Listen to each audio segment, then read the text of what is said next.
22 जनवरी को अयोध्या में होने जा रहे रामलला की प्राण प्रतिष्ठा पर लाल कृष्ण आडवाणी की पहली प्रतिक्रिया सामने आई है। धर्मयुग पत्रिका में लिखे लेख में आडवाणी ने मंदिर निर्माण के लिए पीएम को बधाई दी है और लिखा है, नियति में ने प्रधानमंत्री नरेंद्र मोदी को मंदिर निर्माण के लिए चुना।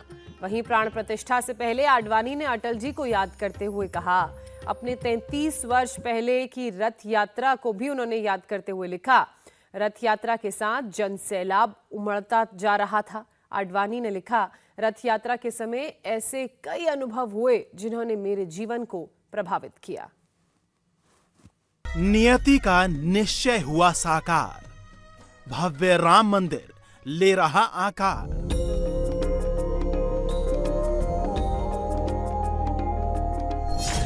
उन्नीस सौ 1990 में रथ यात्रा के सारथी, 2024 में प्राण प्रतिष्ठा के साक्षी।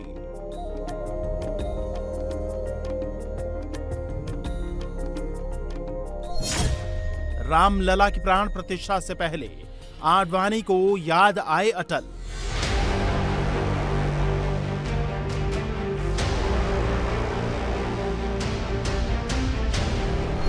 पांच 500 वर्षों की तपस्या, 33 वर्षों का संघर्ष, अयोध्या में रामोत्सव।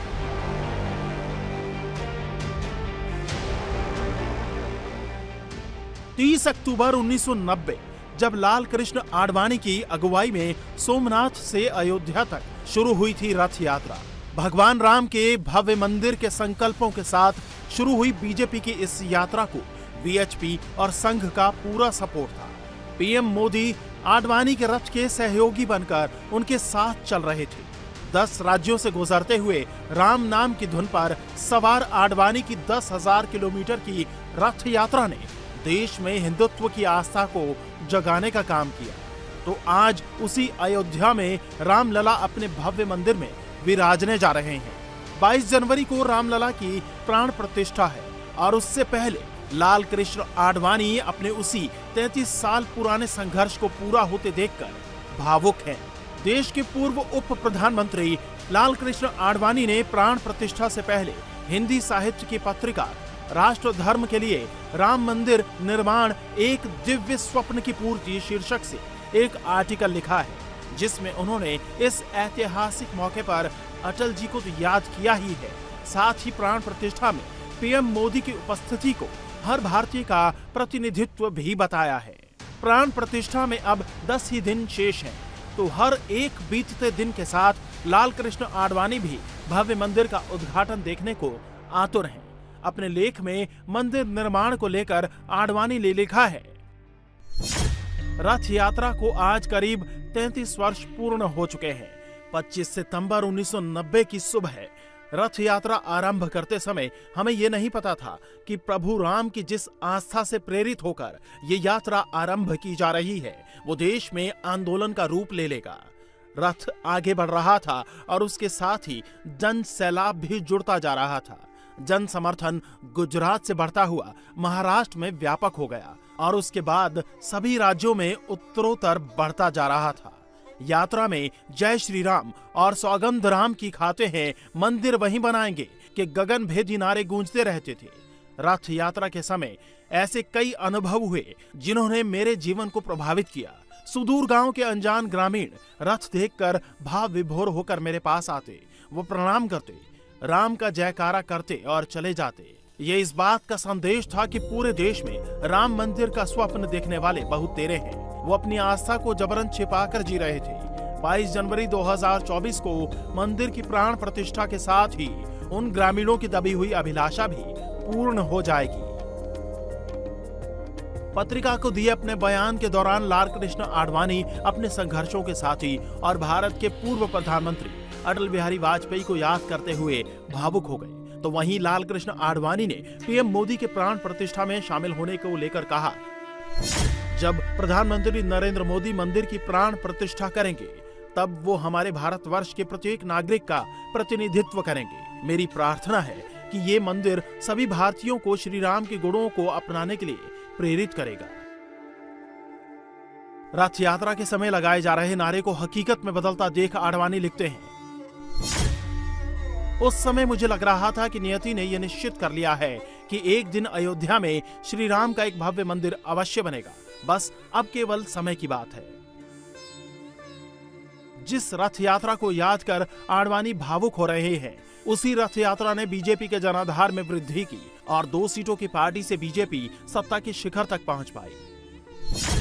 हिमाचल के पालमपुर में बीजेपी के राष्ट्रीय अधिवेशन में 1988 में अयोध्या मुद्दे को पार्टी के एजेंडे में शामिल किया गया। सोमनाथ से अयोध्या रथ यात्रा ने बीजेपी में नई ऊर्जा का संचार किया और आडवाणी की लोकप्रियता भी बढ़ी।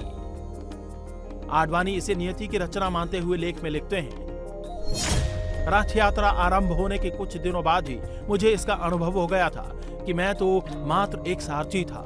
रथ यात्रा का प्रमुख संदेशवाहक स्वयं रथ ही था और पूजा के लिए योग्य इसीलिए क्योंकि वो श्री राम मंदिर के निर्माण के पवित्र उद्देश्य की पूर्ति के लिए उनके जन्म स्थान अयोध्या जा रहा था। आडवाणी का यह आर्टिकल राष्ट्र धर्म पर 15 जनवरी को प्रकाशित होगा। प्रभु श्री राम की प्राण प्रतिष्ठा में आमंत्रित अतिथियों को राष्ट्र धर्म का ये एडिशन दिया जाएगा। राम मंदिर की प्राण प्रतिष्ठा की तैयारी जोरों से चल रही है, तो अतिथियों के आमंत्रण का काम भी जारी है।